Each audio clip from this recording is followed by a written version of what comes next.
Dear participants, sorry for the delay. This is due to the time taken for registration, but I think we should start.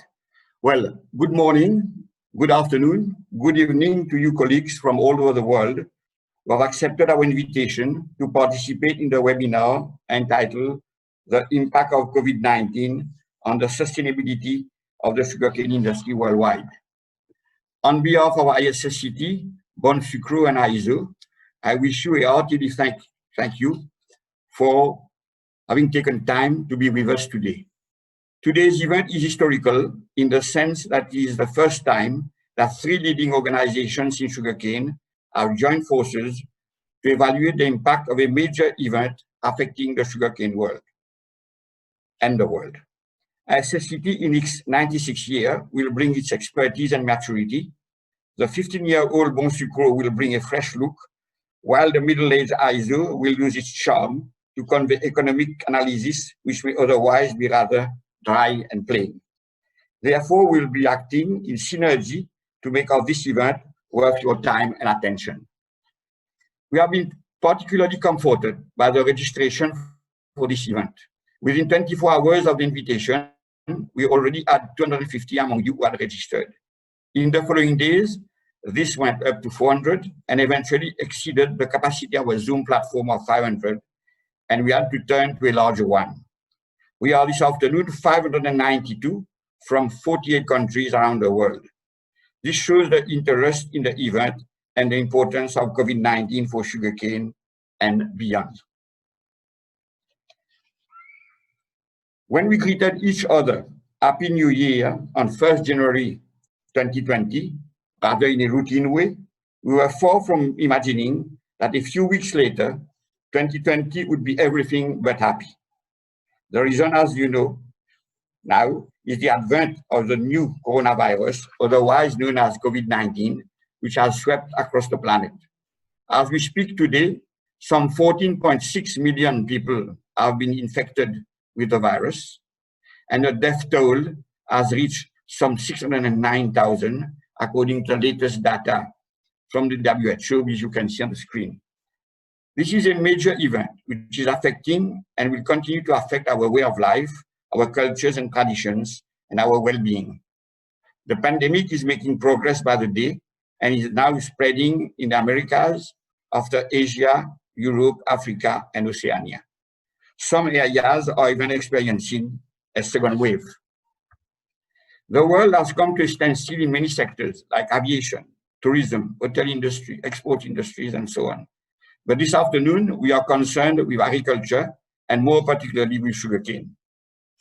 Sugarcane, as you know, is cultivated in some 110 countries and contributes 80% of the world's sugar output. It is a major agricultural crop and concerns the security, prosperity, and welfare of a large number of communities. The new coronavirus has been reported to various degrees in all these countries. But what has been its impact to date, and what do we anticipate for the future?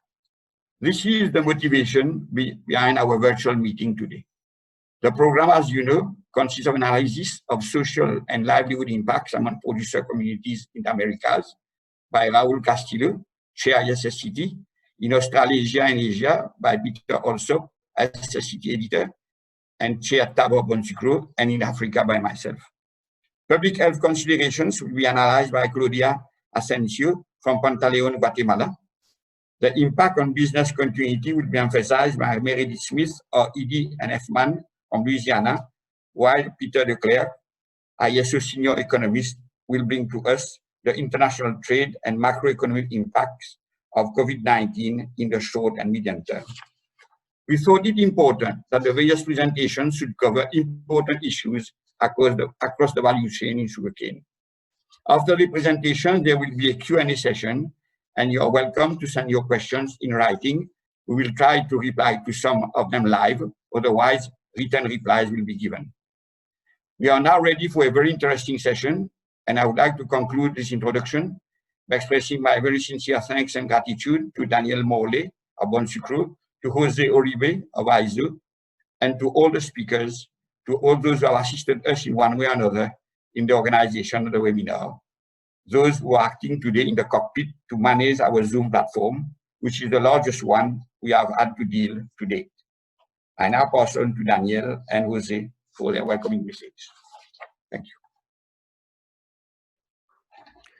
Thank you, Jean-Claude.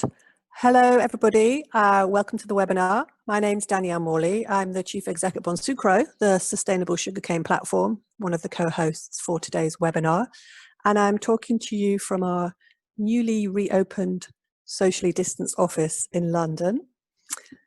So, as we know, 2020 is unfortunately a year of profound disruption. At the start of the year, we had extreme heat and droughts causing devastating forest fires in Australia and other places. We can see locusts swarming on the Horn of Africa and in India. And there's big social unrest all over the world, calling for human rights and demanding change. And of course, the big one we're here talking about today is COVID-19, the pandemic that's affecting everybody. It's shaken the world profoundly, and it's highlighted systemic problems of our modern way of life that we normally manage to hide. We don't know how long lasting the disruption and damage will be, but we do know just how interdependent we're going to be, and we are on each other and on our natural world. Any responsible leaders are calling for a reset to business as usual, that we need to take responsibility and take action to put us on a more sustainable course. Bonsucro provides the sugarcane sector with the toolbox and the platform for change. Our mission is to accelerate sustainability in sugarcane and to create more resilient supply chains. We work at the level of the individual farmer, mill and manufacturer, and we also offer a platform for collaboration to address the systemic problems and collective actions so needed as we start to recover from COVID-19. Our members collectively represent approximately 25% of global sugar buyers and 20% of global sugarcane land. And some examples that are relevant in the context of COVID-19, I just wanted to introduce you to is the fact that we have the global gold standard for sustainable sugarcane production, and it emphasizes, amongst many other criteria and indicators, it emphasizes the need for proper PPE and safety protocols. And we're currently revising our standard as we do each 5 years. The public consultation is open, and if you've not made your voice heard, please do so. It's open, it closes on the 31st of July.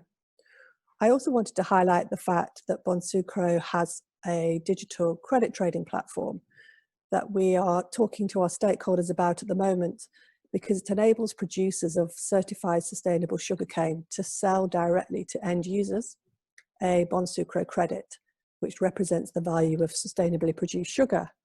And this facilitates access to market for our producer members and buyers, and helps you circumvent fragmented and disrupted supply chains in order to continue to incentivize the market transformation towards sustainability. We also have a new code of conduct for members, which commits to continuous improvement and respect for human rights in sugarcane supply chains. And we offer an assurance system for the whole supply chain and the development of a digital tool for supply chain mapping, which will enable greater traceability and transparency. Again, something really essential to support the green growth reset. So just some brief introductions of Bonsucro, and I'm absolutely delighted to be partnering today with ISSCT and ISO. COVID-19 has at least brought organisations closer together as we strive to do the best for our society and the planet. And so I'm delighted to be handing over to José Orive, our well-known Executive Director of the ISO. José. Thank you very much, Danielle. I would like to join Jean-Claude and you in welcoming all of our audience. It's awesome to see this widespread participation, and I can only think that it's the product of the three of us coming together to address something that is a priority for everyone and that requires outside the box thinking, multiple strategies, and creative approaches to the issues before us. ISO, we like to think we're a big tent. We think that bringing together all the stakeholders in the sugar chain is basic when you address situations like the one we face today. COVID-19 and several of the other challenges that Danielle and Jean-Claude outlined have one thing in common: they present uncertainties. And as such, they need to bring out the best of us in anticipating, in putting into operation our best practices, in demonstrating our resilience, and staying ahead of the curve. The sugarcane industry has always distinguished itself by being one step ahead. And we're hoping that this webinar that we put together will bring solid value added, will be thought-provoking for you, but above all things, will enrich your decision-making, because that's what it's all about. We're here to bring you elementos de juicio, as we say in Spanish, for you to construct your own conclusions. I think you didn't come to hear my words of wisdom, but it's our panelists that everyone is waiting for. I would just like to thank Bonsucro, thank ISSCT for partnering up on this. It's great to work with you. And finish by giving a special buenos dias to everyone in my home region of Central America. Thank you.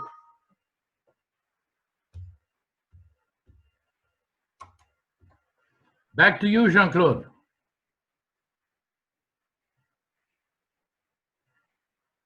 You from Ecuador, the chair of ISSCT.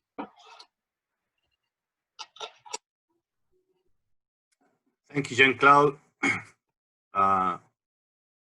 I want to thank also Bonsucro and Bonsucro for hosting this webinar, and ISSCT for participating and sharing experience and the trade systems of sugar chain, actually, and which is a very interesting idea of joining these organizations. As a chair of ISSCT, I wish to thank you, all of you, for giving me the opportunity to share some ideas and information with the sugarcane community. As all of you may know, ISSCT is a society committed to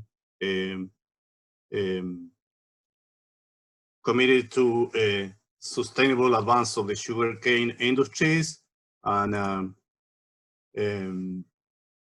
for the development of the advance of the science and through promoting innovative research, adoption of technology by sharing the knowledge among its members for their professional development.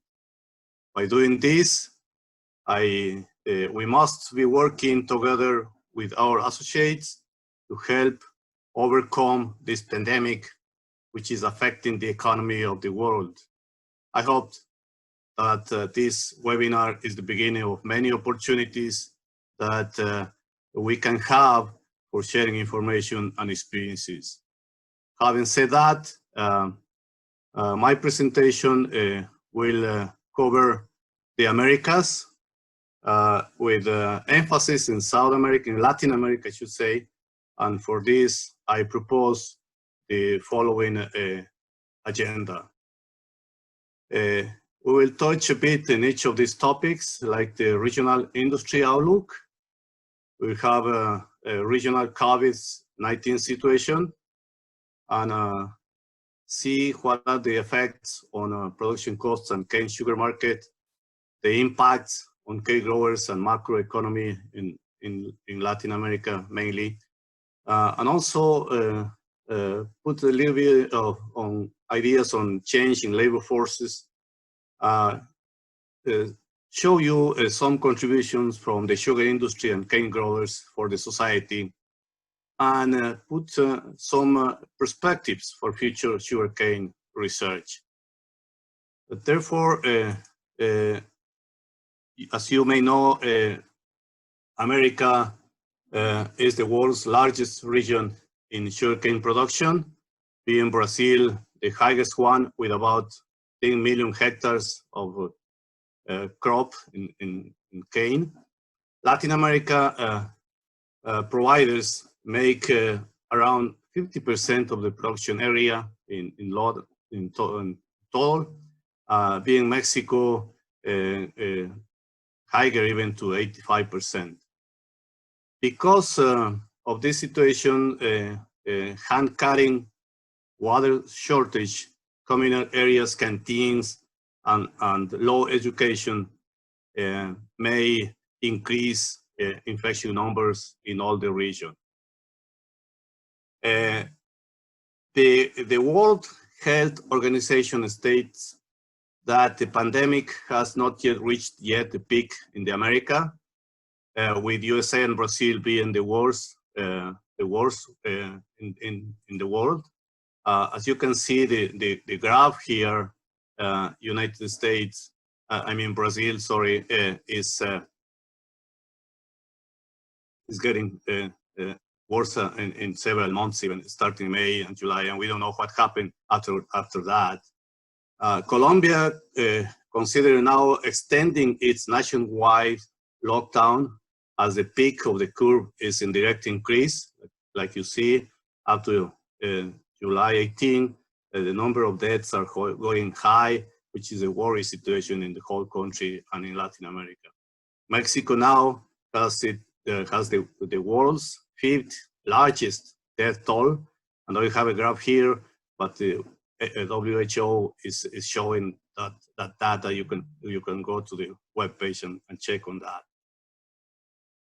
However, some areas in the region have very few cases. In these areas, our activities are almost back to normal. We have reports like in the region of Tucumán, Argentina. There are a few cases, and the work in mills and in the fields are almost normal, which is a good news for everyone. Depending on the countries and the regions, infection of COVID-19 might increase as late of October.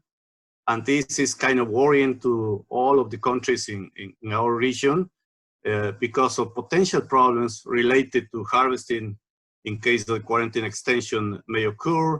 They have to make the lockdowns, and like Ecuador, for example, we started in early July the harvest season, and we hope that we won't have any problems to finish the harvest season up to December. All of the countries are having serious problems here. Some of them are less, others are higher, even higher casualties. In the regional COVID situation as well, mills and farmers are facing permanent threats for essential staff absences, whether infected or considered to be part of the vulnerable groups. This affects very much the running of field and factory situations. And there is still lack of information on the epidemic characteristics and prevention in local communities, which is also a bad situation for most of the far-sighted communities. The general biosafety rules, of course, are followed everywhere. However, the mills are placing some specific protocols in order to control the contagious situation in each mill. We follow all the rules that the WHO is showing, and like I said, each mill can put some other additional protocols. The effects on production costs and cane sugar market. Costs have increased, of course, by establishing sanitary operating protocols in both field and factory operations. The sugar exports were greatly impacted worldwide, and it's now slowly returning to normality. Here, even related to that, sugar agribusiness had already been impacted by low sugar prices. Like you see here, the prices of sugar started going down in March, even to June, a little bit up, but now in July, we don't know what's gonna happen in the future, going down to less than 11 cents per pound. Here, I wanted to show that in a specific situation that the sugar prices might be reviewed in the future because Brazil decided to export more sugar instead of producing ethanol.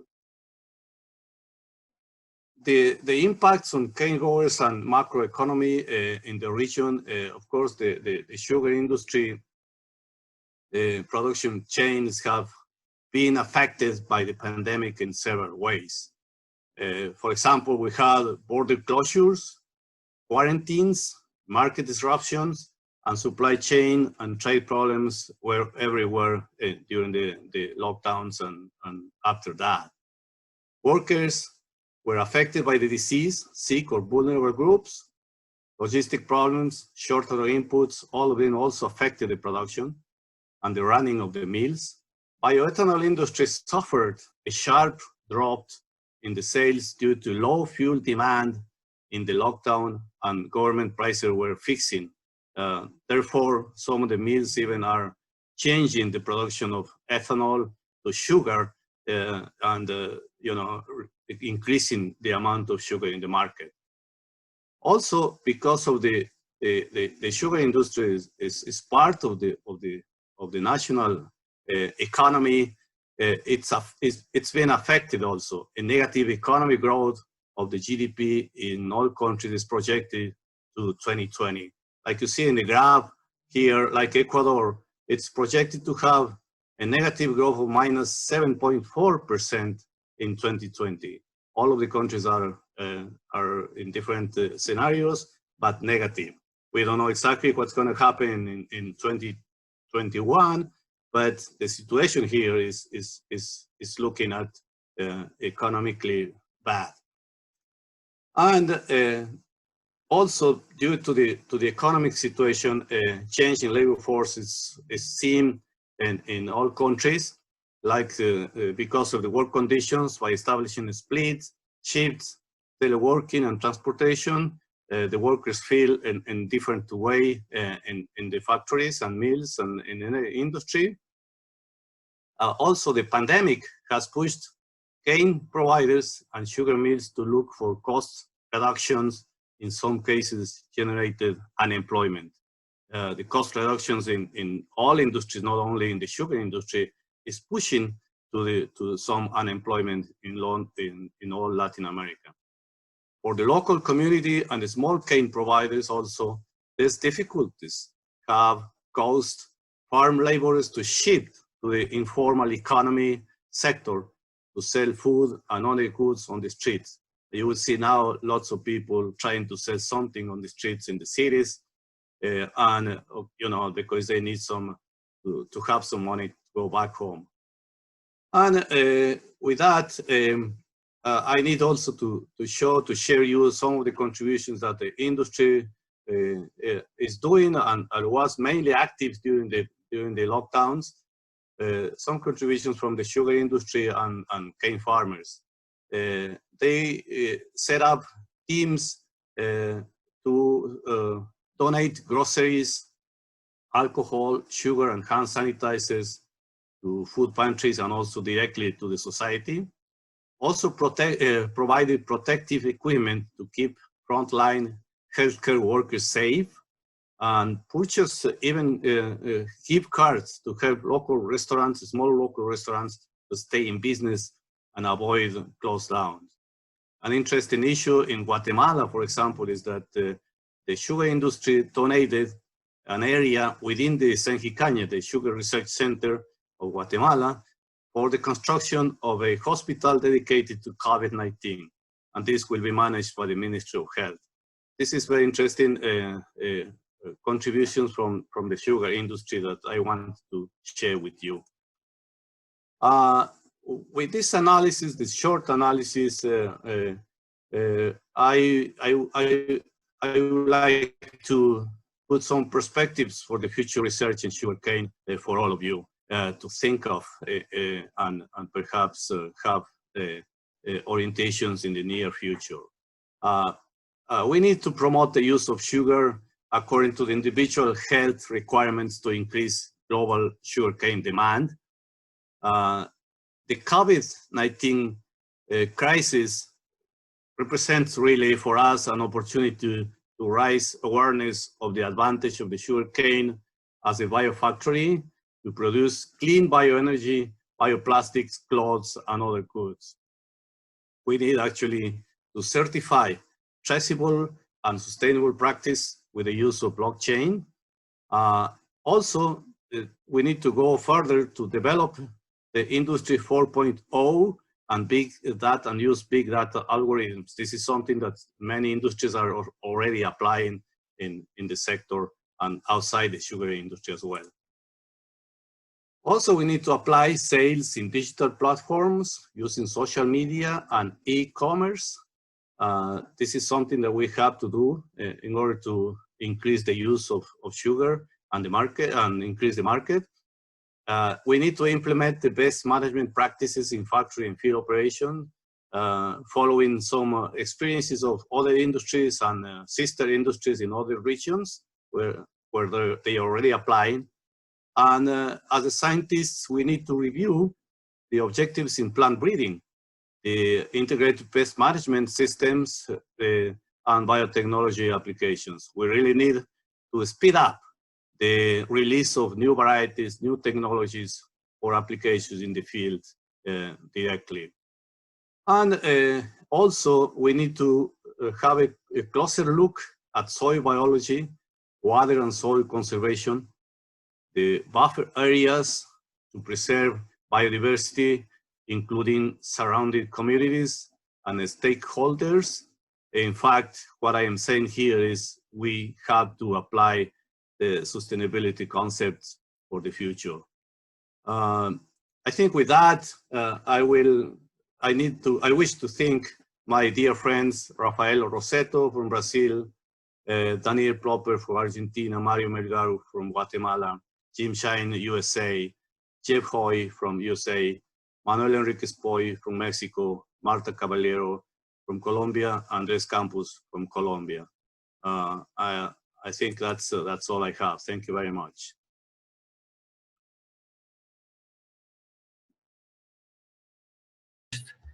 Production zone of sugarcane in the world.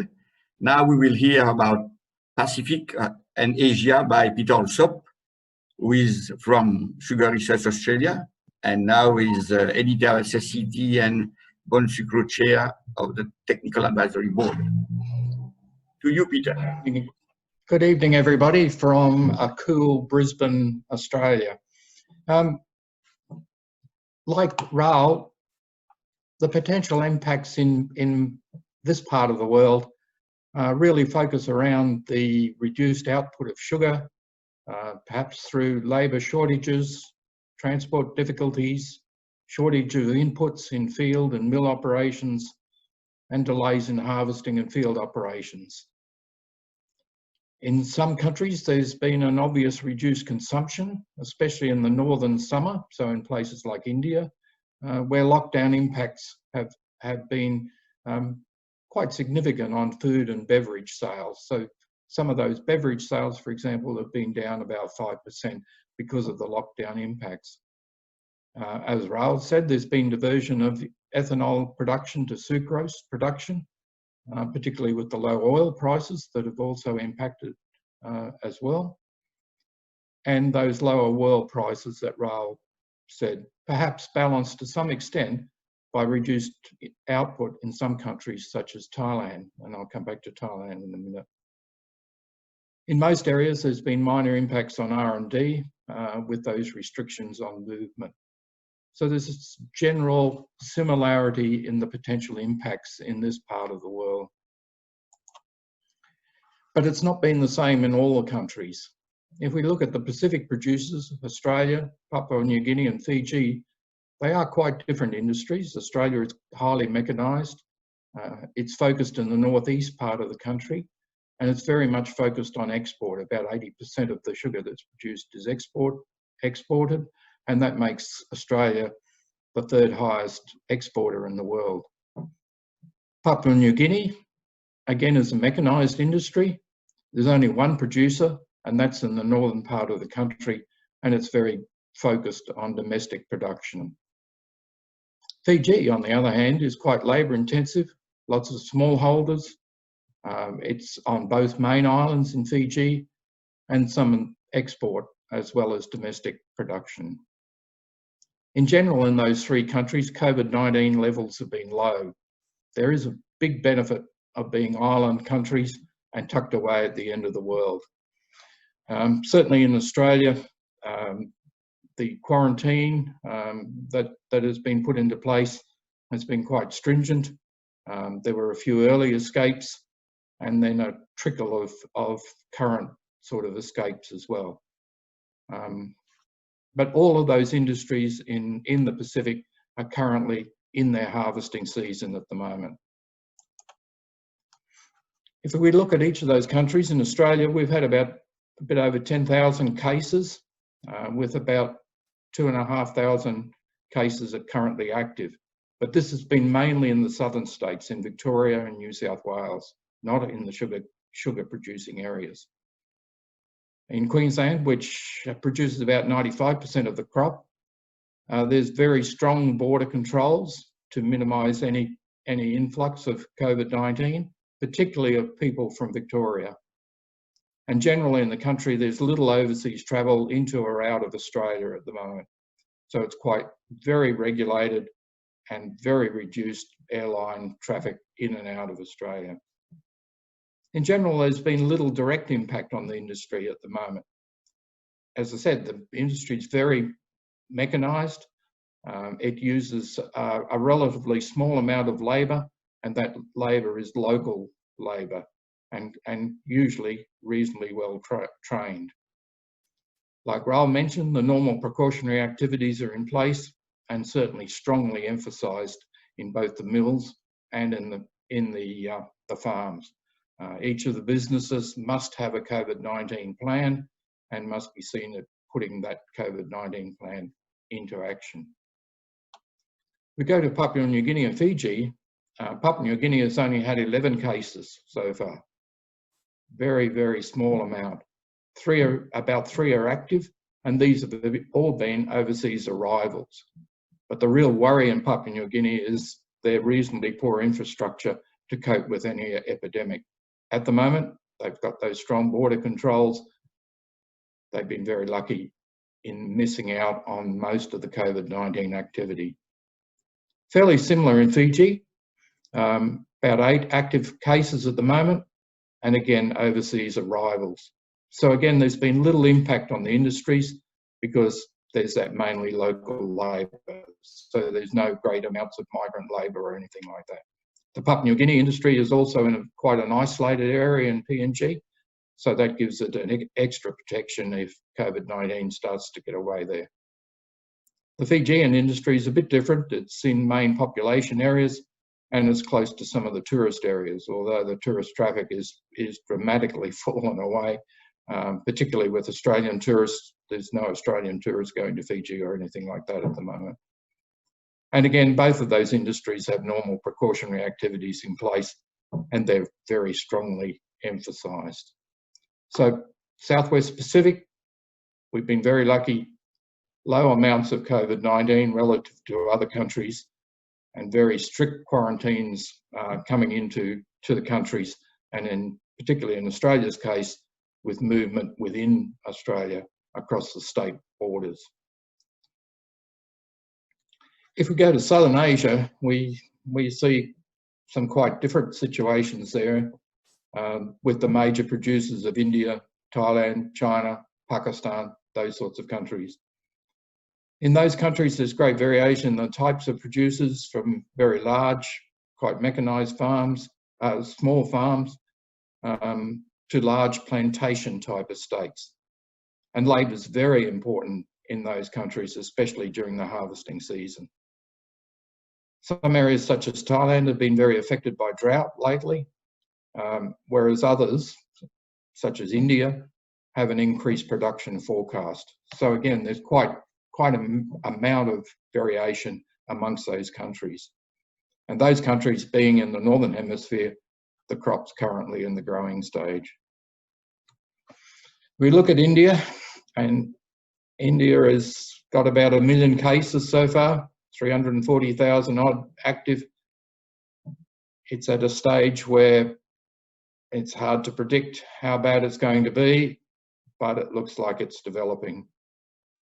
The previous harvest was concluded smoothly there at the beginning of the impact of COVID-19, and there's been little impact on that sort of harvesting. This year, the coming harvest is expected to produce 31 million tonnes of sugar. That compares with 27 million tonnes this year. So quite a significant increase in their production coming up. And sugar consumption in that country is reduced, as I said, by about 5 to 6%, given that there's been few social events, things like drinks, ice creams, those sorts of things. All of those sales have been well down, so the sugar consumption has reduced. Ethanol production was down, but it's now back to about normal. And labour availability is not seen as an issue, as there's been actually quite an amount of reverse migration back to some of the rural areas with this COVID-19 outbreak. And again, production of sanitisers and precautions have certainly been emphasised. But I think if we look at what's coming up in the next harvest, coming out of India, there's going to be more sugar probably put onto the world market coming out of India. Thailand, quite different. It's had 3,500 odd cases, with only about 83 active at the moment. So very similar to situations in places like Australia, the Southwest Pacific. However, they've had a severe drought, and this year they're only predicting about 75 million tonnes of cane, compared with 120 million tonnes the previous years. However, their cost of production has increased, and some of that's been through a ban on paraquat herbicide, so that's increased their cost of production. And again, like India, domestic consumption's been down because of the lack of social activities and things like that by about 10%. What perhaps is looming is some labour shortages, likely in the harvesting season, if the movement of migrant workers is restricted. But that's yet to be seen, because, as I said, they're in the growing phase at the moment. And again, those productions of sanitisers, precautions, all of those sorts of things have been well emphasised. If we have a quick look at some of the other countries, Pakistan, Iran, Indonesia, China, Philippines, Sri Lanka, there's quite significant cases in places like Pakistan and Iran, each with over 250,000 cases, and both of those countries could follow a similar trajectory as India in the future. So there could be well and truly some problems in some of those countries. There's been low numbers reported in places like Indonesia, Philippines and Sri Lanka, maybe again because they're island countries, they can protect themselves to some extent from much more from movement into the country, and in some of those cases they've clamped down fairly quickly when COVID-19 struck. Again, those impacts are likely to be seen in the harvesting season and really dependent on the outcome of the epidemic. So in general, in Asia, there hasn't been a great impact yet on things like labour, but the big labour demand will come up later in the year in the harvesting season, and the impact is very dependent on the outcome of the epidemic. What goes onto the world market, as I said, India is likely to put more sugar onto the world market in the coming year, but Thailand will probably put on less sugar, given that their drought situations. So there's some pluses and minuses there. So a lot of variation depending on where you are. Thanks. Jean-Claude? Thank you, Peter. Thank you. We'll now go to Africa. I'm going to make the presentation since I am part of Africa. First slide, please.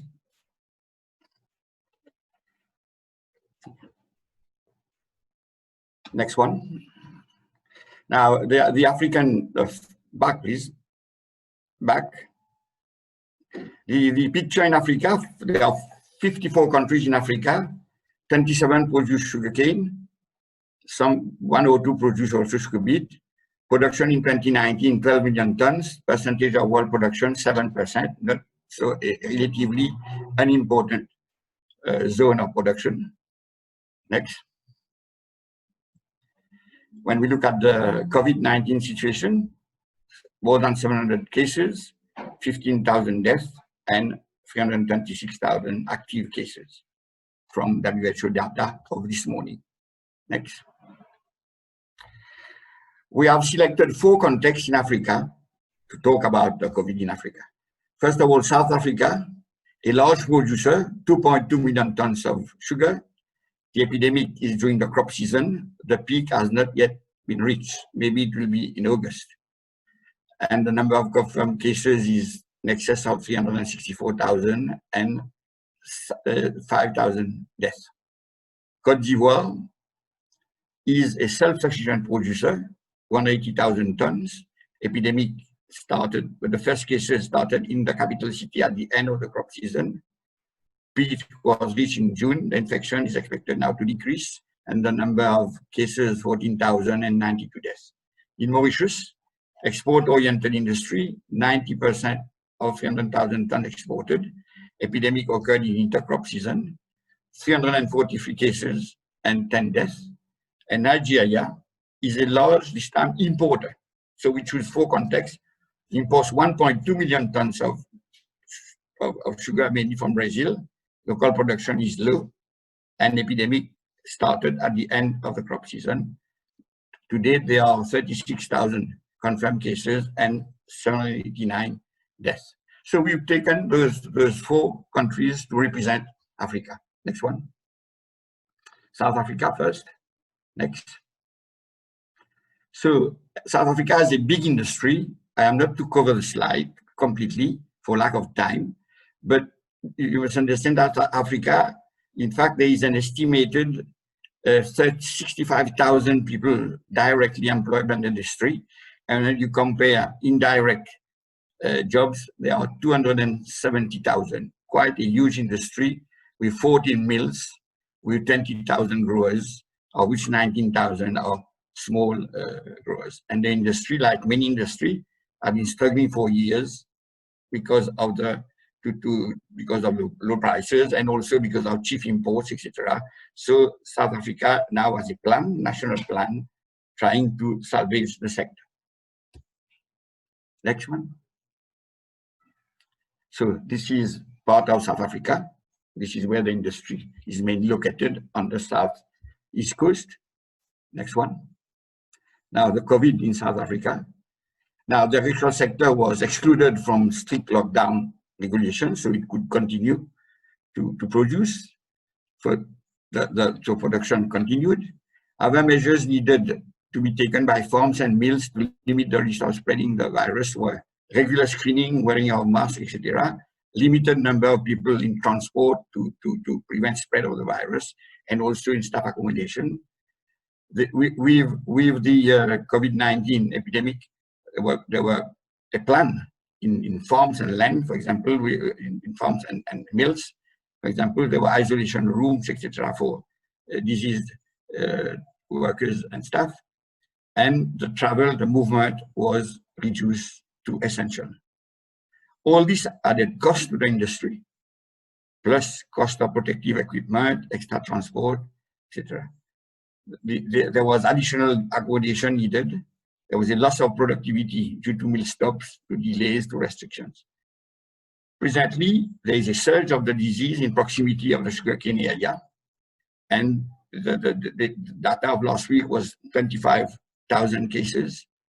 And the next month, we'll test really the risk mitigation measures. Now, a problem which is typical of South Africa, but also of the countries, is I'm going to show that in the next part, is the migration of workers from other countries which may carry the virus. And the long-term impact on livelihood of communities is not yet clear. Let us show the map.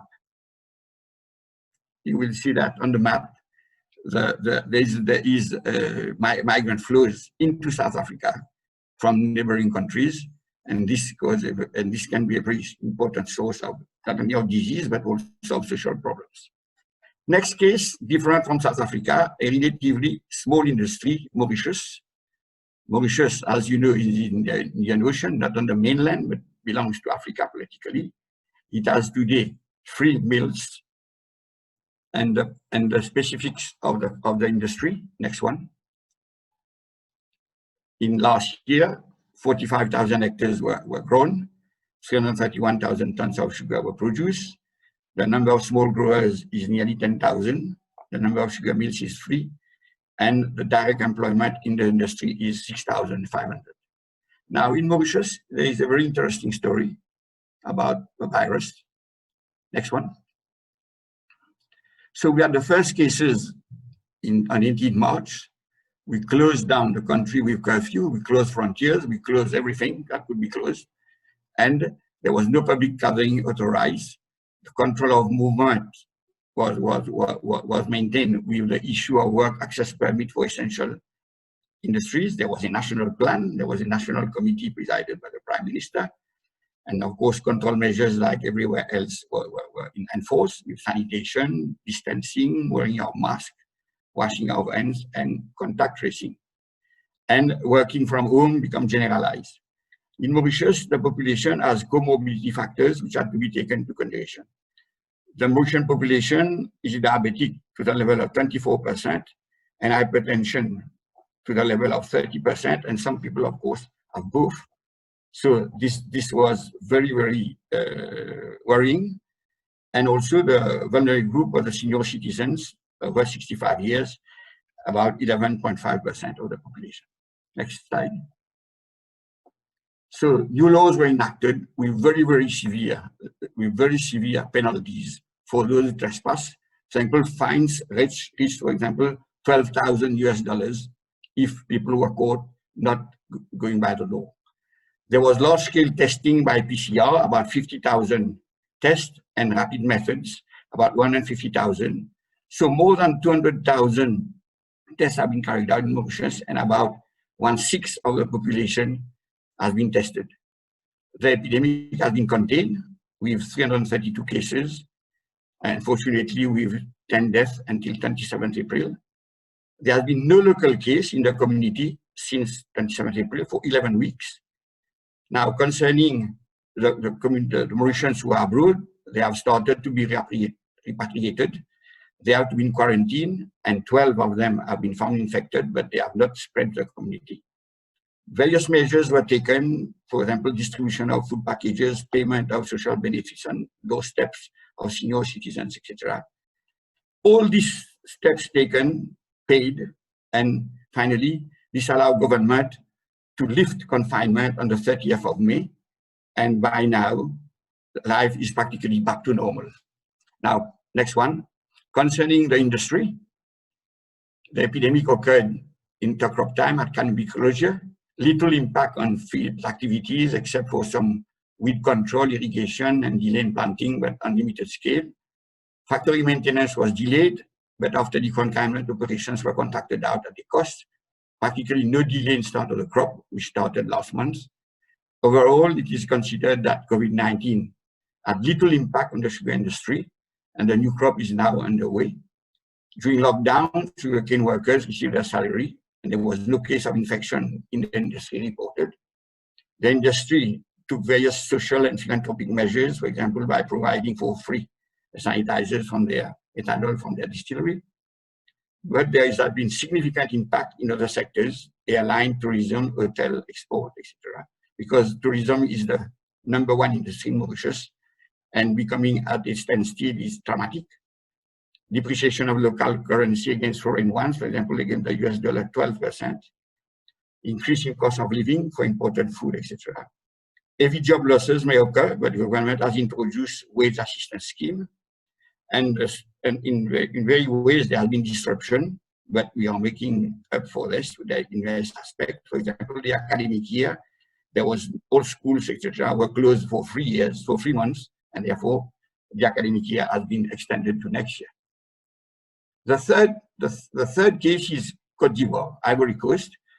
Ivory Coast is interesting because it is self-sufficient in sugar production for its domestic market. This is a map of Ivory Coast. Next one. So there are 35,000 hectares in the cane. There are 2 million companies with 4 factories. Production is 180,000 tons of sugar. Number of employees is 130,000. And there are 60,000 employees living on sugar estates, which is quite an impressive number. Next one. So the first cases were in early March in the capital city, far away from sugarcane land and sugarcane state, which were then at the end of the season. There was lockdown, of course. This impacted on logistics. So there was delay in supply of inputs, fertilizers, pesticides, etc. Various measures were enforced, as elsewhere, with temperature checks. Little incidents of COVID-19 at factory and on states. Setting up of hygiene and security committees to sensitize the workforce and enforce measures. Now, the sugar estates had also to look after the villages around in their environment, and they did so, and they even provided care to sick ones in the hospital of sugar estates. There was no breakdown in the supply of sugar. At the end, the impact at this stage is negligible on the sugar industry. Finally, Nigeria. We have taken Nigeria because Nigeria produces little sugar, but imports a relatively high tonnage, 1.2 million tons, mainly from Brazil. But there are 2 milling companies and 2 factories. The area harvested is 7,000 hectares, and sugar produced is about 37,000 tons last year. Now, in the case of Nigeria, next one. So the first cases in the capital city was at the end of February. There was immediate lockdown, impact of logistics between the important cities and the sugar factories. Various measures were taken. The disease is still on the increase today. The peak, when the peak will be reached, is not yet known. Various measures have been taken, including severe limitation on public gathering to prevent spreading of infection. But for the 2 sugar estates themselves, there was little incidence of COVID-19. In fact, the lockdown had more incidence than the disease itself. Now, concerning the 1.2 million tons imported from Brazil, there was lack of shipping facilities, lack of forex because of the decrease in the price of oil. So there was a breakdown in the supply of sugar from refineries to various locations. There was a rise in sugar consumption between Ramadan, the Muslim fasting period, resulting in spike in sugar price due to high demand. Other sectors highly impacted by the virus with effect on industrial production, closure of many factories, etc. Next one. So in conclusion, the impact of COVID-19 on the sugar industry in Africa appears limited at this stage, but the situation may deteriorate in the coming months in certain countries. A case in point is maybe South Africa. In others, like Ivory Coast, if epidemic persists, there will be lack of migrant workers, for example, from Burkina Faso for the future crop season, the one starting this year. The level of infection remains limited, if not negligible. Sugar production per se has not been affected. Cost of production may increase with higher cost of logistics, sanitary measures, social support, etc. Low cost of sugar in the world market, as Peter has already emphasized, will worsen considerably the situation of the industries while producing for export. Now, something which is not as yet to be assessed is the impact of COVID-19 on research, because, for example, field data have not been captured, breeding programs have been affected with delay in release of varieties, etc. This is actually being assessed. But there is some hope. For example, the research have come from the African Center of Excellence for Genomics of Infectious Diseases, ISSCT. The Dr. Christian Happy, who is Harvard trained, has set up a rapid diagnostic test, which is fast, reliable, affordable, and comparable to PCR. So this is an interesting opening for Africa, which may be of use eventually to the world. Thank you.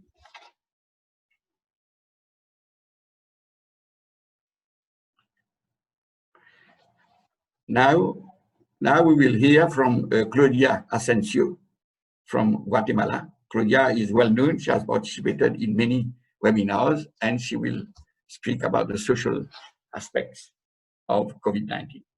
To you, Claudia. Sorry, I have a dog barking and I'm trying to calm her down, so 1 second. All right. There we go. So as here, Lodi, come on. One second.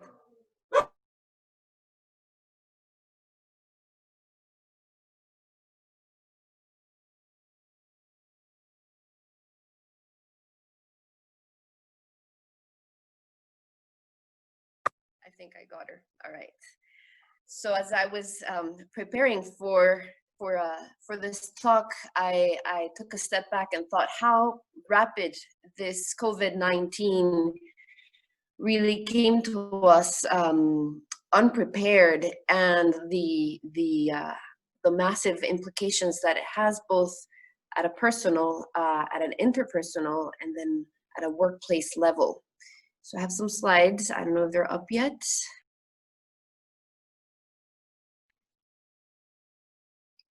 Can everybody hear me? Hello? Claudia, we can hear you. We can't see any slides yet. Okay, waiting for slides to come up.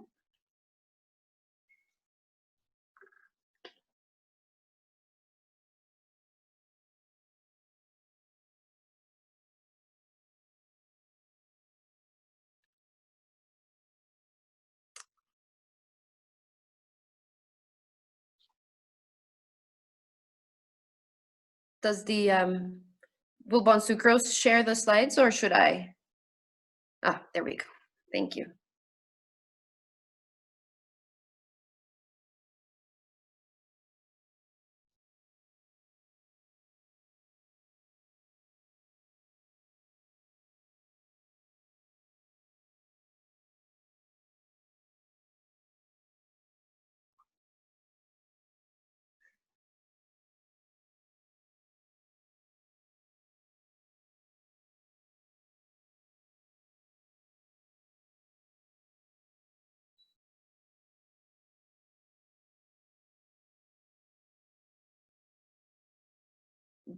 I'm just wondering if you'll go on presenter mode, or should I start?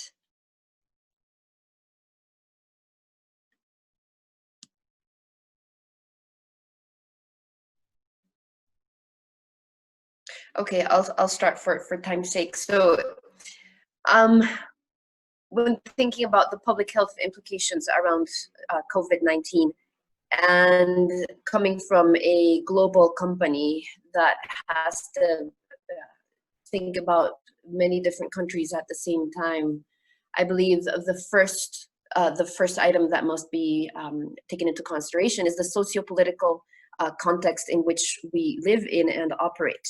So different countries have set in place governance issues, their own public health policies, social and macroeconomic policies that really have a widespread variation depending on where you are.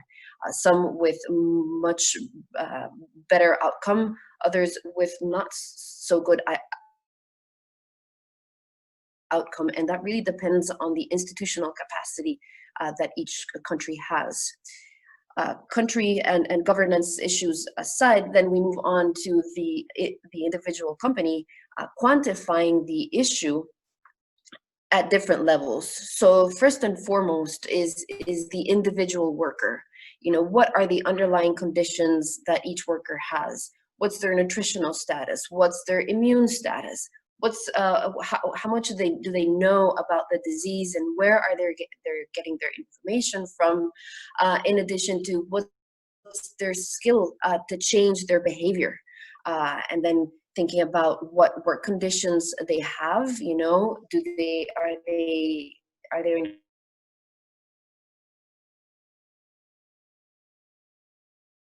close proximity to a home? Do we think about their travel needs? And then lastly, and something that we've been more carefully looking into the past couple of weeks, is the mental health of the individual because of all the stressors that go around this. So that's at the individual level. Then we move on to the interpersonal level. You know, what are the living conditions of that person, both the physical space and the environmental space? Who are they living with? Family members, what's the health status of family members? And also, what's the work condition of family members, which might place our own employee at higher risk of having disease. For example, we have workers who have nurses or doctors as family members, and so that places them at a higher risk of coming into work and then spreading disease.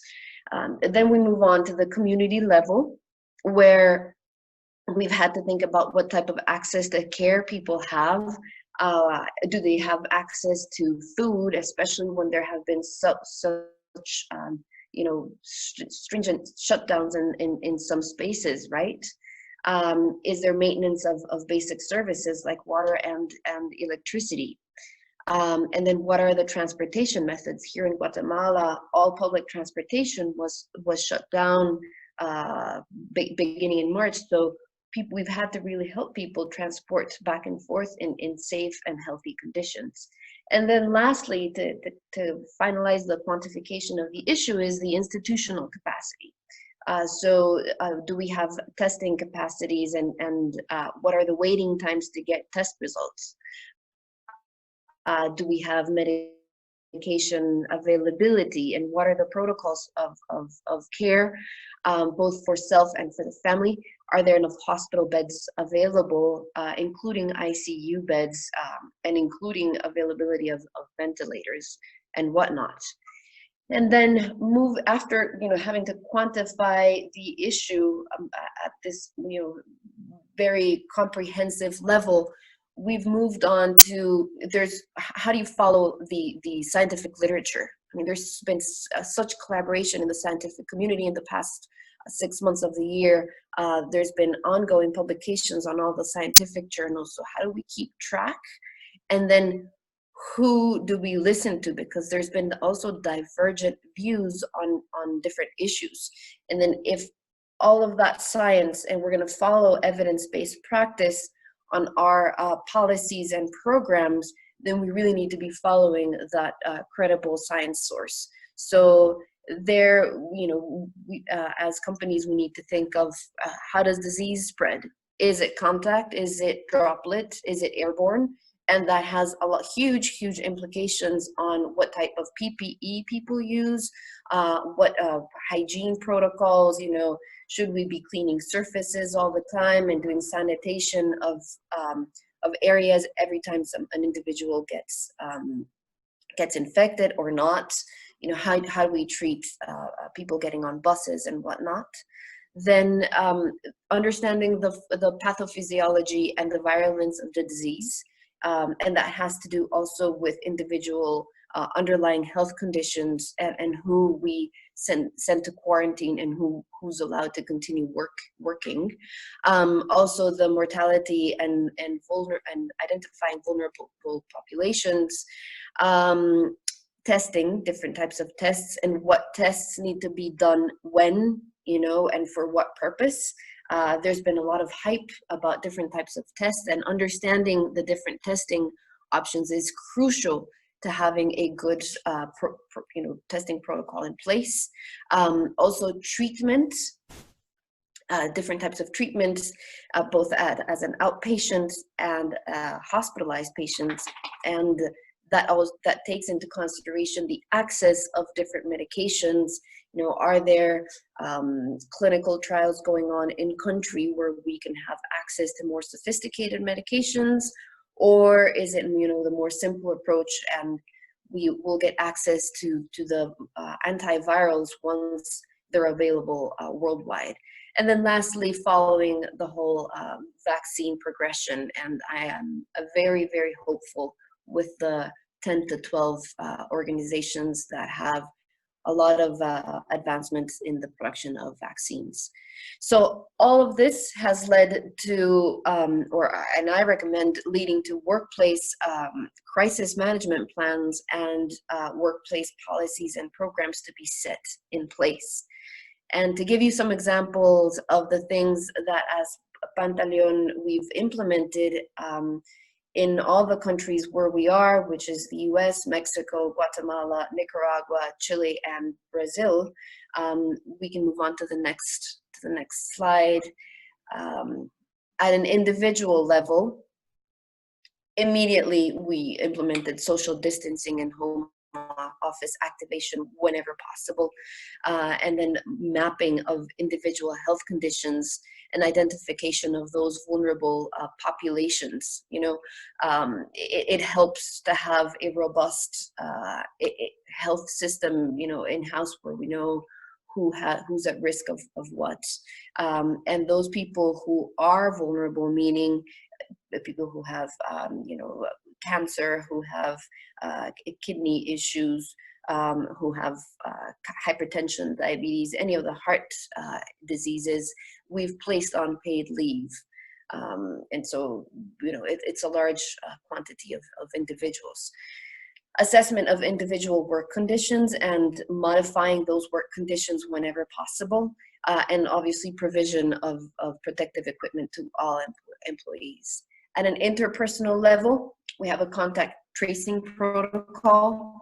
I'd love to say that there's an app for that, but we've had difficulty identifying which app works best. Right now, a simple Excel worksheet is what we've been using across the board, although we've been piloting an app by EY in our Mexico operation, which seems to be working pretty well. Also assessment of the family health status and work conditions, and assessment of safe travel needs to and from work. At the workplace, we limited all international travel. We've implemented a very, very strong communications campaign via a push notifications onto people's emails and cell phones. We've now implemented a health questionnaire and temperature taking upon entry to the work premises. Disinfection before starting of shift of certain areas, identification of super spreaders, also supply chain management and stock control. And then, as I said, the past few weeks, we've also been doing an assessment of employee mental health conditions to think about any protocols or programs that we need to set in place for those people who are vulnerable. Our medical response team, and we have a health team in every country where we have a mill. A lot of medical staff training on contact precautions. We've implemented protocols for management of suspicious cases, a testing protocol, protocol of care for ambulatory people. We're not treating hospitalized individuals that needs to get referred to the appropriate hospital places, protocols for travel by bus, and then obviously epidemiological surveillance. And then also at a community level, a lot of work with local health institutions to ensure we have access to healthcare, whether it's testing, it's medication, it's hospitalization. Our colleague mentioned earlier, Guatemala very quickly offered the government a space to establish a hospital. We did the same thing in Nicaragua. So, in places where the institutional capacity is not there, the private companies really need to step up and provide that help. What do we see? What do I see moving forward? If we can move on to the next slide, please.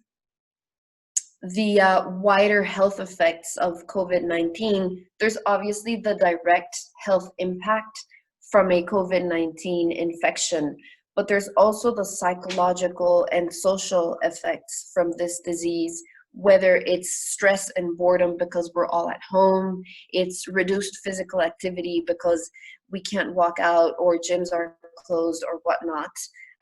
Also increased substance abuse, online gambling, and everything that goes on with that.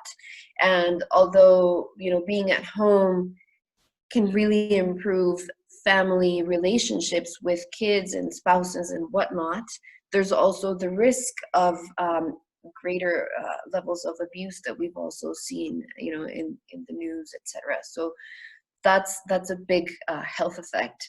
Then there's the restrictions of non-essential factors. We're going to be seeing a lot of unemployment and loss of income, also restrictions in transportation that have health implications on individuals, both at a physical level and at a mental level.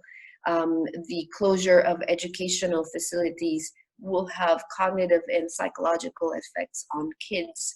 And then the larger health effects on health overall. Moving on to the last slide, some considerations for effectively managing the COVID-19 transition for those areas that are ready to open up.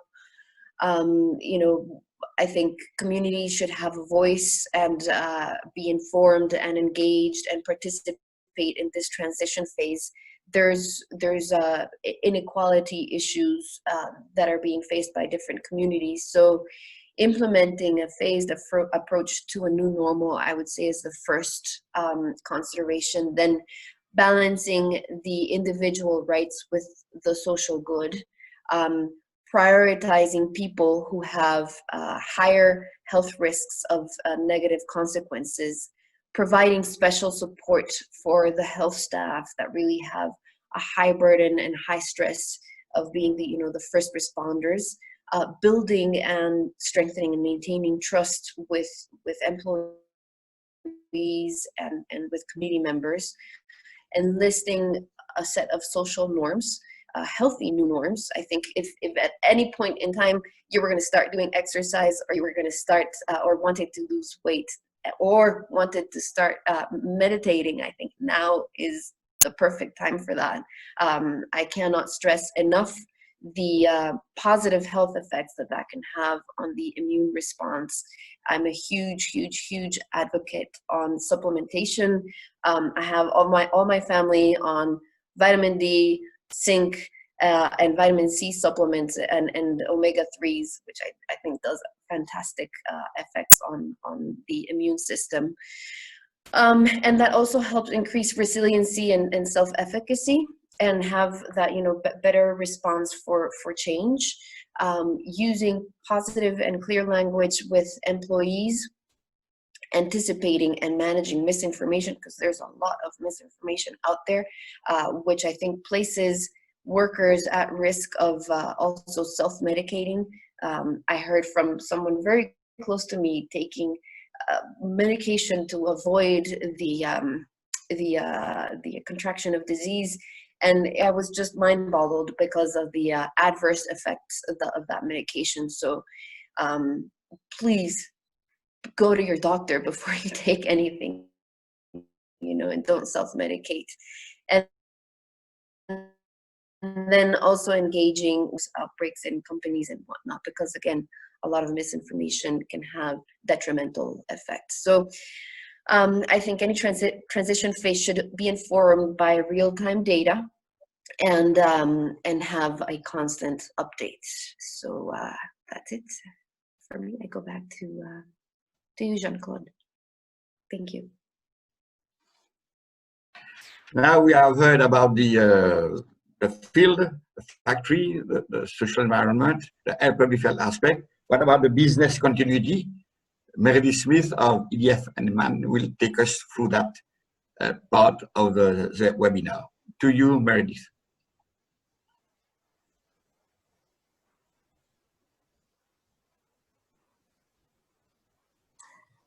Hello, good morning.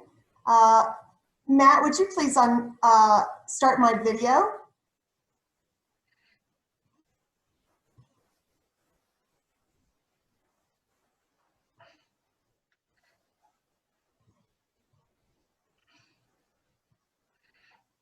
All right. Is everyone else able to see my slides? Yeah, all good. Well, good morning, good afternoon. I'm Meredith Smith, and I'm thrilled to be here with you all in this esteemed group of panelists. Sustainability and Quality Director for EDF MAN, and I also serve as the chair of the Bonsucro Members Council. Today, I'm going to speak on COVID-19's impact on business continuity, but first I'd like to share that COVID-19 has impacted our company significantly with the loss of 2 of our employees in Italy at the onset of the pandemic.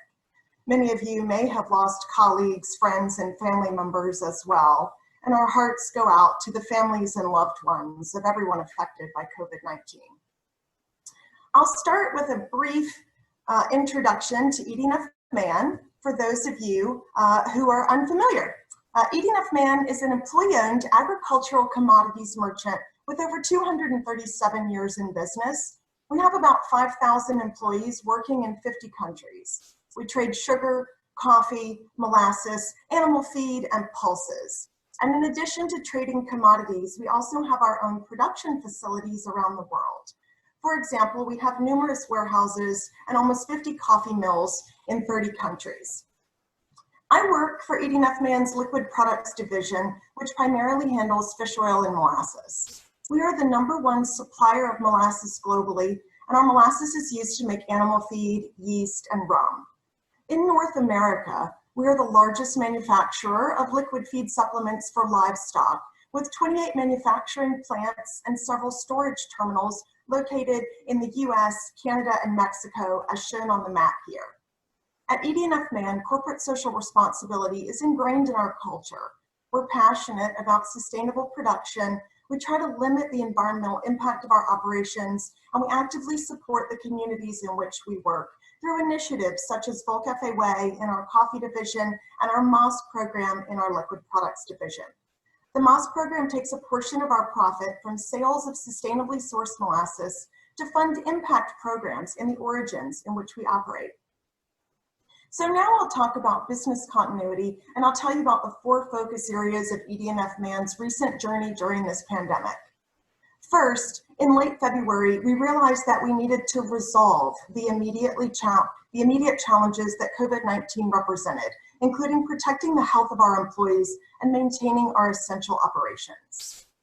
We immediately worked out special protocols for our manufacturing sites to help protect our employees, and that included additional cleaning protocols, personal protective equipment, and in some instances, health checks or health questionnaires to come on site at our facilities. For all of our office-based workers, we immediately began working from home whenever possible and utilizing technology to have video teleconferences such as this to stay connected. This image is of our finance team in Mexico meeting remotely, and we had about 95% of our office workforce working from home, with only a skeleton crew physically coming into the offices. The second step of our COVID-19 business continuity journey is resilience. During this pandemic, we have maintained our agility and managed ever-changing conditions. Like many of you, we were very fortunate to be deemed an essential business delivering food and animal feed products. We had a robust supply chain thanks to fantastic suppliers who've gone above and beyond to help us meet our commitments to customers during this uncertain time. Also, we immediately put a global crisis management team together comprised of personnel from human resources, information technology, and health and safety, with representatives from all of our global regions. And that team meets weekly to help coordinate our response to the pandemic and issue timely communications to our employees. The third focus area is the return phase, and we're thinking about making plans for how we can ensure safe and healthy working arrangements for the short and long term.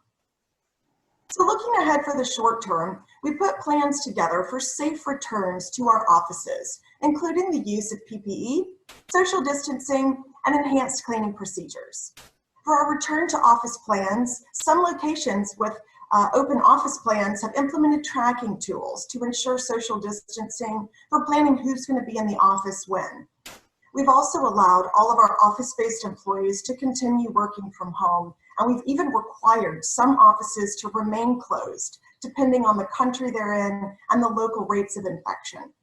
We've also provided all of our business leaders with return to work checklists to complete prior to reopening any offices. Another key business continuity topic is ensuring and fostering the mental well-being of our employees. We surveyed all of our employees to understand how they were feeling, what concerns they had, and how leadership could better assist or better communicate with our employees, and we've made changes based on that feedback. And finally, since we've restricted or banned travel outright throughout our global operations, we've been working on our technology to ensure that we can communicate effectively with our colleagues at work, our suppliers, and with our customers. So our fourth focus area is reimagination. With reimagination comes developing our strategy for how we're going to do business in the future. This is a great time for us and other global companies to redefine how the organization works, so our employees have the tools necessary to do their best. And finally, I'll share some key takeaways with you. For 80th Man, our business couldn't operate without our people. Therefore, keeping our employees healthy and safe has been our top priority. We've also seen the importance of planning and communication. We had business continuity plans, but none of them included global pandemic as one of the considerations. We've revised those business continuity plans in order to better prepare for unexpected challenges in the future. Our employee survey indicated that more frequent communication has been critical for productivity and peace of mind. Another key takeaway is to utilize best practices. Since we are a global business, we were able to work cross-functionally to utilize best practices so that each business unit didn't have to reinvent the wheel, which saved time and effort across the board. Like I mentioned earlier, 80th Man was founded in 1783, over 230 years ago. So our leadership has seen numerous challenges over the years. We found that the key to surviving in these times of change is to be flexible. We've changed a lot of policies to better suit the situation, and we will continue to change as needed as we learn more. And finally, we've seen that sustainability is still extremely important to our customers, to our suppliers, and definitely to us at 80th Man. Speaking from my experience as the chair of the Bonsucro Members Council, the Members Council has had very engaging meetings during the pandemic. It would have been really easy for our members and stakeholders to say, no, I'm too busy, or to put off Bonsucro related activities, but we're really seeing just the opposite. We've had more participation and more engaging discussions because people and businesses are making sustainability a priority. This is very encouraging for the future of sustainable sugarcane. And for my final slide, sustainability is extremely important to us at 80th Man, even during a crisis. Earlier, I mentioned our MOS program, in which we fund impact projects through the sales of sustainably sourced molasses. And over the past year, through the MOS program, we invested $220,000 in 3 projects. 2 of those projects provided clean, potable water to schools and communities in El Salvador and Nicaragua. And the 3rd project provided medical transportation for sugarcane workers in Nicaragua to receive life-saving dialysis treatment. So even in these uncertain times, our leadership has committed to funding additional impact projects this year in sugarcane communities. To me, that really shows that sustainability is a top priority now and for the future. Thank you for your time. I'll turn it back over to Jean-Claude. Yes.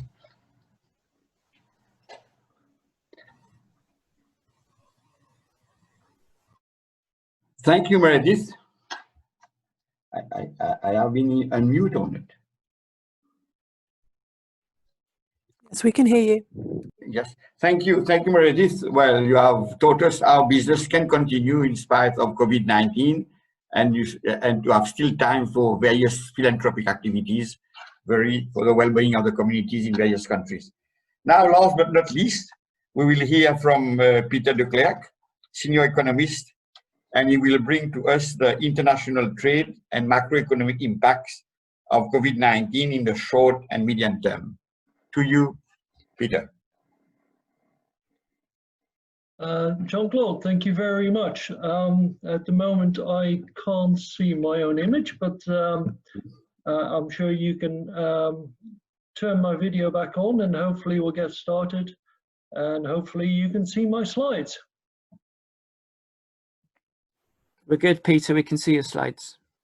Perfect. Thank you very much. Well, let me kick off and hopefully I'll try and keep to my time frame. So let's start with an agenda and just a couple of points, and hopefully these points will be repeated at the top of the page. Before I dive in though, I would like to just express my thanks to both the ISSCT and Bonsucro for inviting me and the International Sugar Organization to share this platform. Our angles obviously from a more statistical viewpoint, but also from my personal experience with commerce, and indeed I'm an alumni of Meredith's organization EDNF Man. You know, I have angled it towards market considerations. So let me start by picking up the trade aspect. Interestingly, we anticipate that global exports in 1920 will increase from a low level in 1819. And you know, the magic of the balance means that exports will equal imports at the end. And indeed, today there is substantial interest in product that is available for export by importing countries. The dominance for the export side is very much towards Brazil at the moment, as already noted by other speakers. And indeed, the shortfall in Thailand has resulted in, at first, higher exports from that country, and indeed substantial differential premiums for their raw sugar as well as their white sugar. That is now sort of slowing the export volumes as production and availability is eroded. There's also limited scope for the white premium trade that Thai producers often do using their remelt facilities during the Northern Hemisphere summer months, but the lack of raw sugar this year should see a limited scope for that. So instead, most of the exports today are coming from Brazil. So far in the first 3 months, there have been record volumes, and indeed we anticipate those volumes to continue into July and possibly beyond. We've also recently seen that container shipments are actually not doing that badly out of Brazil, but Brazil, as noted by others, has got significant infection rates from COVID-19 in recent months, and obviously that is a concern. There are also other concerns, and my main focus for that will come later in this presentation. For the exports, not all is going well in Brazil.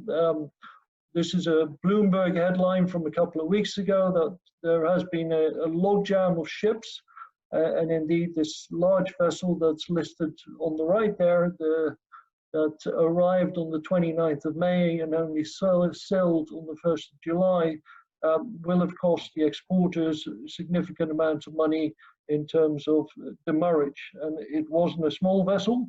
You can also see a number of destinations listed there, and the key there is that a lot of exports are going to Asia at the moment.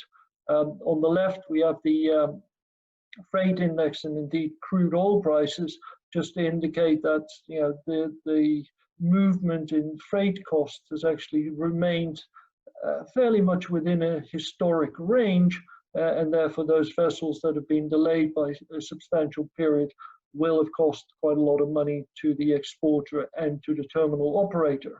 For containers, there was some resilience in rates, but the first line really shows the key to the story, where there have been falls in volumes in terms of the trade lanes used, and that is hopefully only recovering slowly. For sugar exports to normalize according to ISMA in the next couple of days, indeed there's a higher reliance on container freight as well. So in broad terms, we're looking at bulk freight increasing, but container facilities more uncertain, but certainly on a lengthy growth trend that should stand it in good stead. The challenge with the trade, the importers are still looking for fast lead times, good quality, limited holdups in clearing and offloading, and indeed any issues with onward logistics, cross-border, transit or otherwise are key. And for the export, it's obviously looking over the fence and saying, what can we do that's similar to the producer that's out of stock at the moment? Can we match them in terms of their price in logistics and indeed the speed of logistics, And lastly, can we match them in terms of the port facilities that we have? And in that case, we have seen stories in Brazil about new facilities coming on stream to load vessels which don't normally operate for sugar, but the effectiveness of those is yet to be tested and can be questioned at this stage. So much for trade. Let's pick up some of the macro that we're thinking about. Here's our outlook for world production and consumption as published in May, with the ISA price as a line. And really we're seeing that this is the third year of a decline, or the second year of decline, I should say, in production. And yet we've seen it recently, well, as recently as 2015 and 16, but yet the commensurate increase in prices is yet to be seen. We also published a further outlook to 2020-21 in our May publication, in which we see another deficit. This was all obviously moderated with the impact of COVID. The COVID impact, simplistically put, is not easing out, and therefore we see declines in beverages, consumption, desserts, pastries, and indeed coffees, as pictured there. But eating in has the 3 Bs of baking, biscuits, and boredom, of which I suffer greatly. So there are balancing factors here that we see. For the global industries involved, we have already anecdotal evidence from companies like Mondelez, who envisage huge variations in the profits between gross profits and adjusted gross profits, where currency movements are taken out. But broadly, looking at the Q1 results on the left, Europe and North America have been steady to excellent for that business. Slightly different results from Nestle, where if you look at the line called RIG, rate of internal growth, it's the confectionery industry at -2.3% that is conceivably struggling there.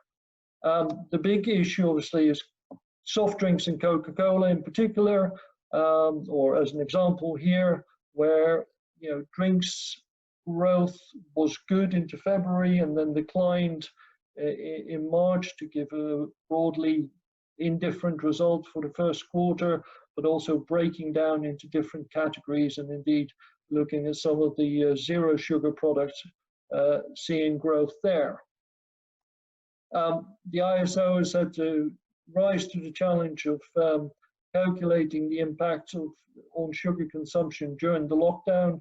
And in our May publication, we noted a loss of consumption of 2.1 million tons, which was just about equivalent to the average annual growth in consumption. But what we've seen subsequently is that post-lockdown behavior, we've been well trained in some ways to maintain our distancing and our conservative approach in the face of this disease.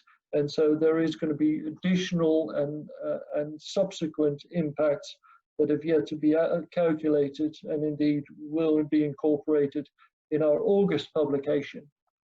Longer term, though, we also see, and the FAO have put this very well in their publications, the risk involved in lockdown in terms of wealth impact in the poorer countries of the world, and that 135 million people might face acute food insecurity as a result of this pandemic.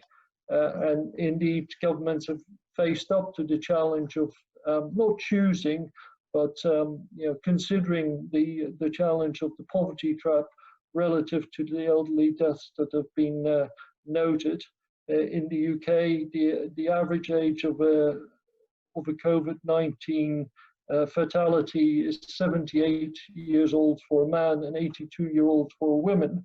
So it is indeed the elderly who are suffering greatly in this time.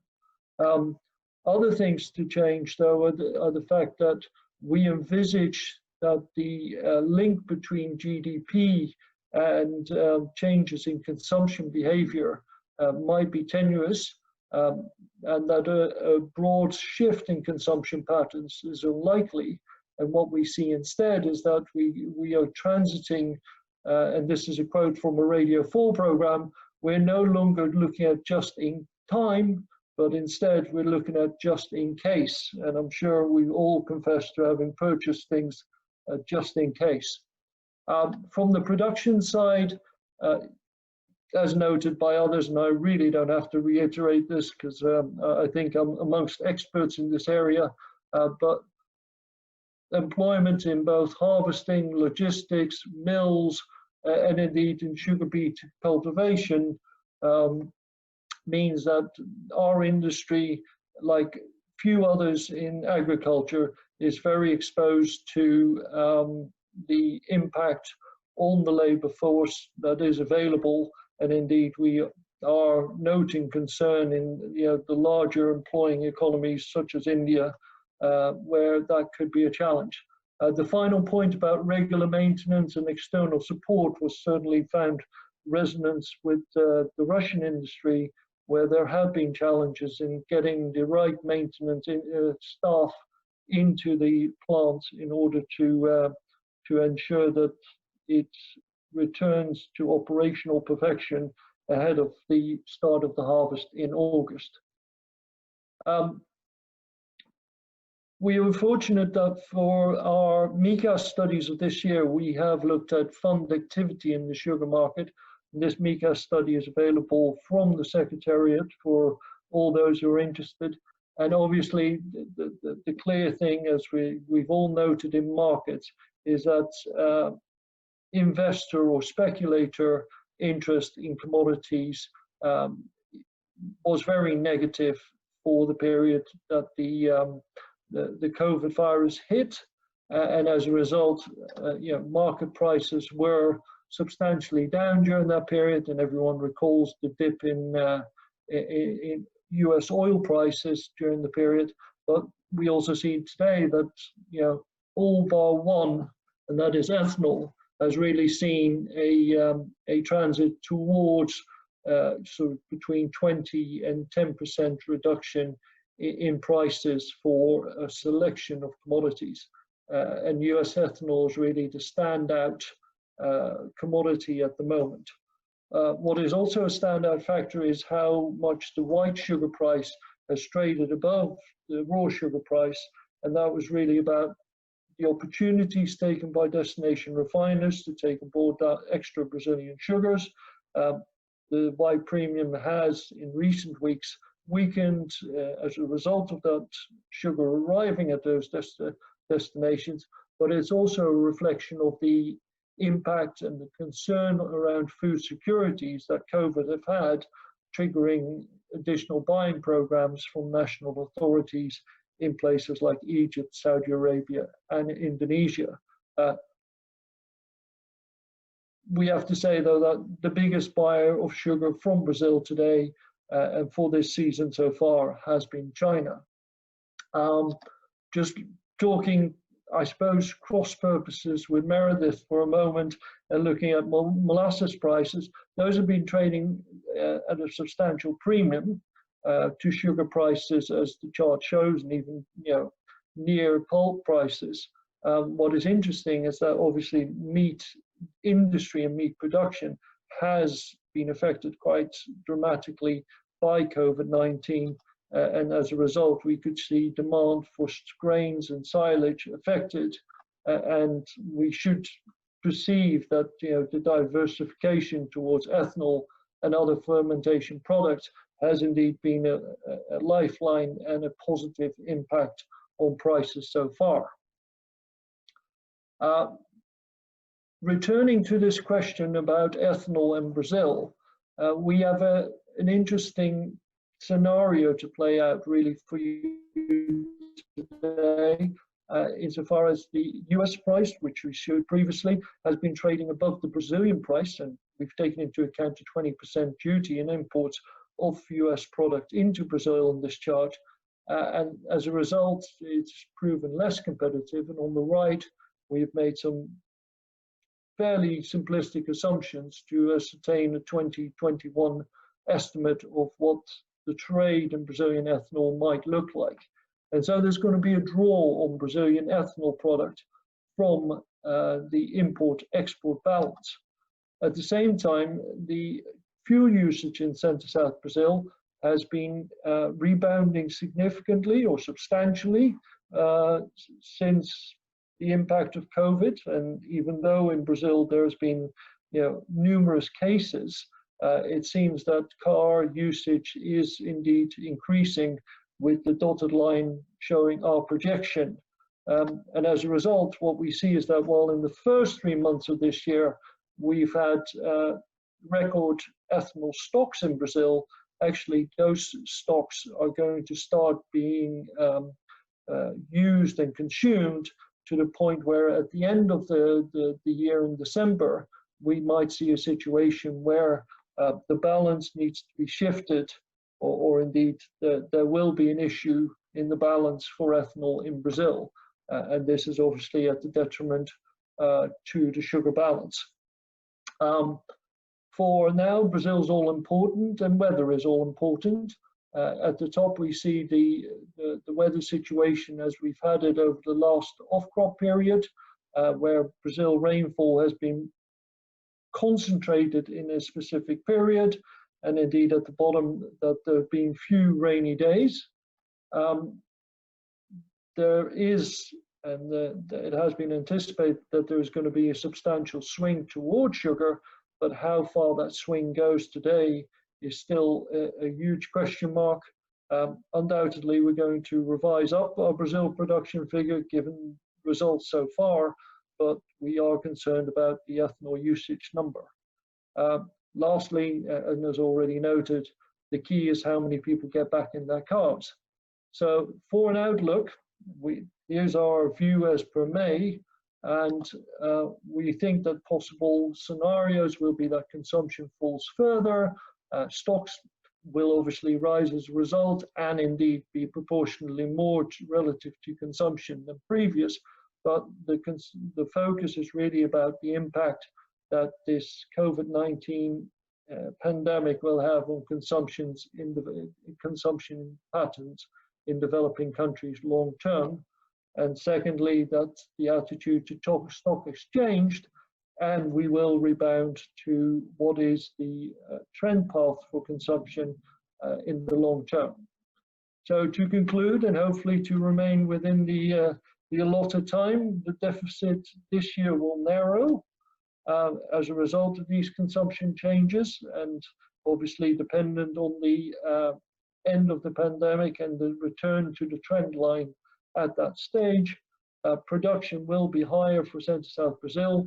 However, looking for next year, we see that there's little cane left in Brazil, and there might be disruptions both from a labor perspective as well from an input perspective on countries like India and Thailand, who will see their harvest commence in the fourth quarter.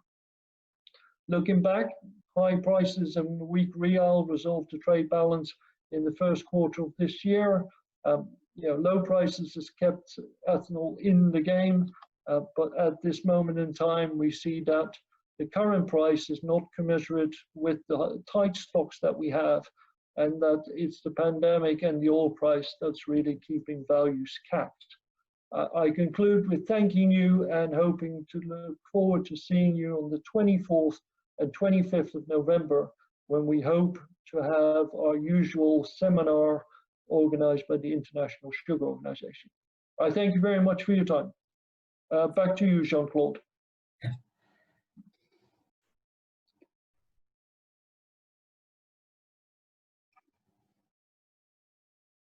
I'm still muted. No, we can hear you, Jean-Claude. We can hear you. Yes. Peter, thank you very much for this very comprehensive economic perspective of the situation. I think we have learned a lot from what you have said, and I think we're also a bit reassured by the situation. But obviously, COVID-19 is with us and will stay with us for quite some time. Now, we have been very ambitious with this session, this webinar. I don't think we have time for questions really the way we wanted. Maybe we can take 1 or 2 questions if there is any. Is there any? Jean-Claude, if I may, Yes. there is one question for Raúl. Actually, Yes. and Raúl, can you see the question? It's from Arvin Chuda Osama. Let people ask the questions.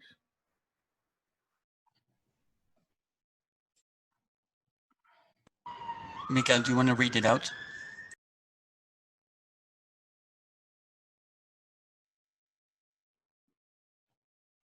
Do you have any hard data on proportion of senior staff of farmers affected by COVID? Thank you. I see the question now. Thank you very much.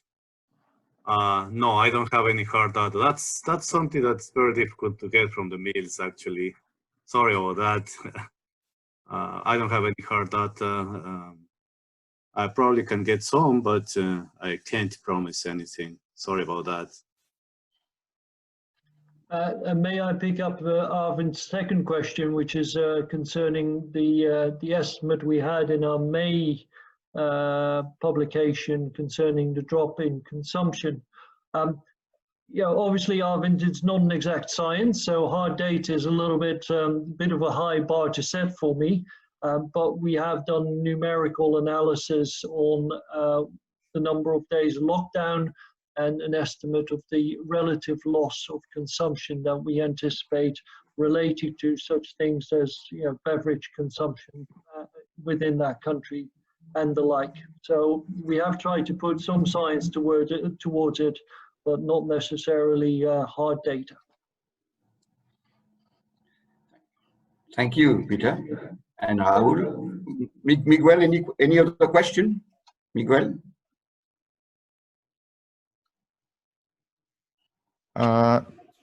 We just for clarification, no open question. We for clarification to all participants and panelists, we answer all the questions.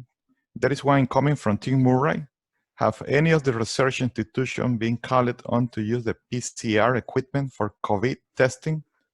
If so, any developed protocol will be interesting to share.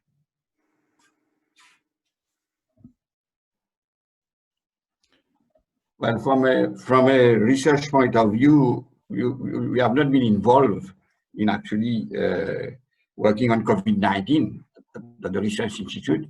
But what we have done is that we have been able to give to the government services all our PCR equipment, which has greatly eased testing in Mauritius on a large scale.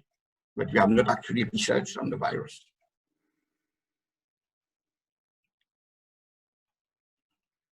I don't know if this replied to the question.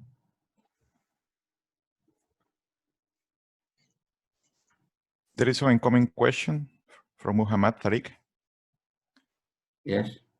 It says, nowadays, in maintenance and sugar sales being carried out in Pakistan sugar industry, so the Australasia protocol discusses as normal being followed with sugar industry.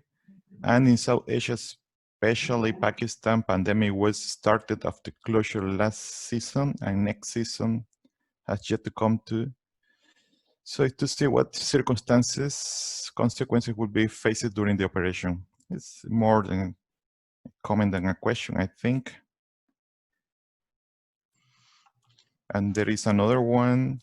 What will be the status of diversification of product sugar as well as the other byproducts in the present scenario?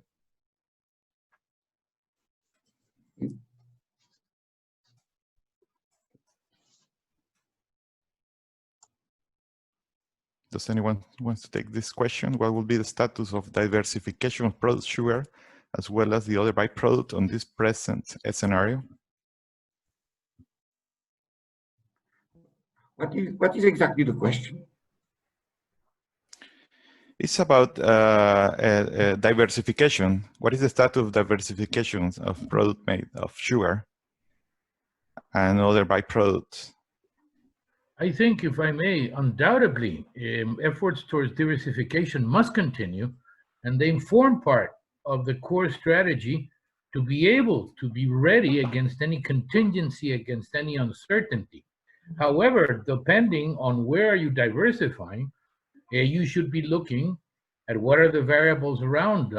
I think right now, if someone wants to multiply their production of ethanol significantly, they might want to take a deep breath and see what the usage of ethanol is all about.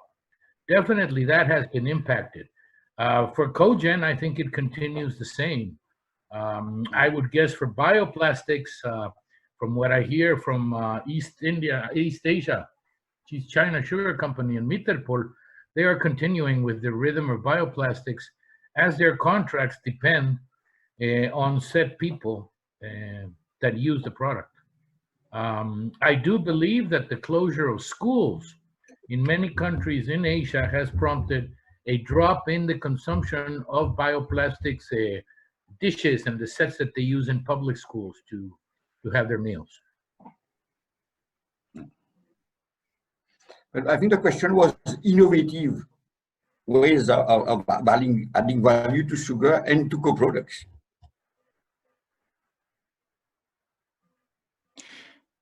Thank you, Jose and Jean-Claude. And there is a question for Peter de Klerk from Roshan Tamak. Yeah, I see. Well, I know Mr. Tamak very well, and I'll be happy to share my calculation regarding India with him on a sort of one-to-one basis. I have to confess that I don't know the number off the top of my head, so apologies for that, but I will get back to him personally. Okay, Miguel, I think we should end the Q&A session because many people are in fact leaving the webinar. I think we have had a very, very interesting webinar. It is a first experience which is very fruitful and conclusive. COVID-19 has really been has made us live into unparalleled times, I would say. And we are in it for months and probably years to come. Therefore, what can we conclude? For conclusion, I would like to cite the question of PCR on a large scale recently throughout the world, but the person who invented the PCR is called Karimalis. He got the Nobel, he was awarded the Nobel Prize in 1993 in chemistry for the PCR, and this is what he has to say. Can I have the slide, please? Matt, can I have a slide?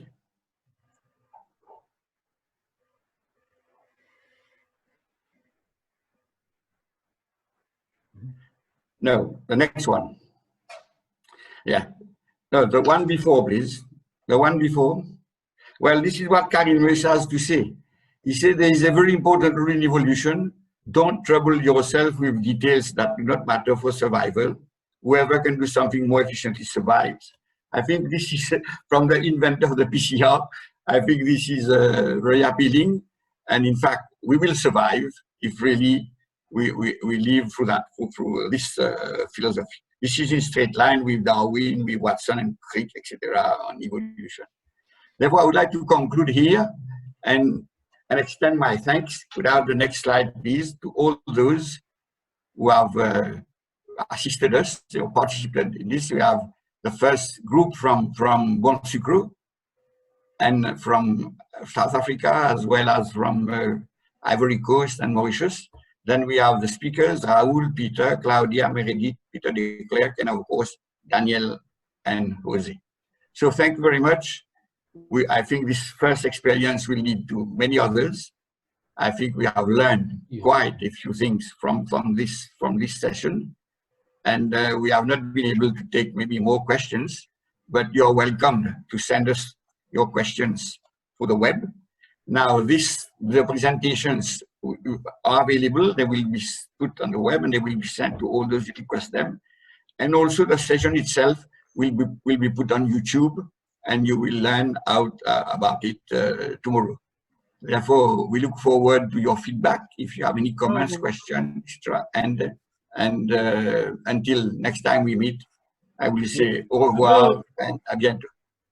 Hello, Jean-Claude. Yes. if I just may, at ISO, we always say sugar is about people. So before you sign us off, I would like, on behalf of everyone, to wish Claudia Asensio a happy birthday. Happy birthday, Claudia. Birthday. I didn't know that. We should cut a cake here. Thank you. Yes, champagne and cake. Claudia, have a great day, and we wish you, of course, good health, among other things. Thank you. Thank you, all of you, really. I appreciate it's a great opportunity of sharing with you. As the ISSCT team, we thank you very much. Thank you. Thank you, everybody.